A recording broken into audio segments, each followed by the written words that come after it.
এখানে যে প্রশ্নটি নেওয়া হয়েছে, প্রশ্নটিতে বলেছে ten 35 degree into ten 55 degree equals to sine theta হলে থিটা এর সর্বনিম্ন ধনাত্মক মান কত হবে।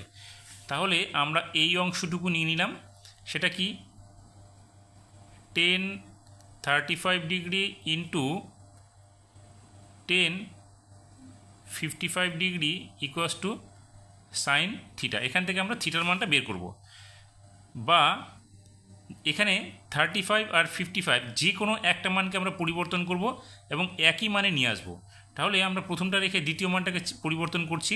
এখানে টেন 35 ডিগ্রি ইন্টু এখানে টেন 55, তাহলে দেখো আমরা যদি 90 থেকে 35 বিয়োগ করি তাহলে কিন্তু আমরা 55 পেয়ে যাব।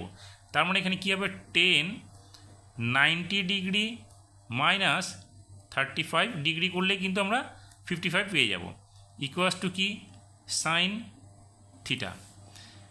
বা এখানে কি করলাম, টেন 35 ডিগ্রি ইন্টু, দেখো আমরা যদি এটাকে এইভাবে ধরি, টেন 90 ডিগ্রি মাইনাস থিটা, তার মানে কট থিটা হবে, অর্থাৎ এখানে হবে কি কট 35 ডিগ্রি, যেখানে থিটা হচ্ছে 35 ডিগ্রি আমরা ধরছি। তাহলে এখানে কী হলো সাইন থিটা। বা এখানে কি tan theta into cot theta যদি হয়, আমরা 35টাকে যদি থিটা হিসেবে ধরে নিই, তাহলে tan theta into cot theta তার মানে হচ্ছে 1।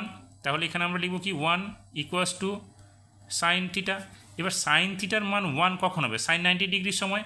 তাহলে এখানে আমরা লিখতে পারি sine 90 degree equals to sine theta, তার মানে থিটার মানটা কত হলো 90 ডিগ্রি।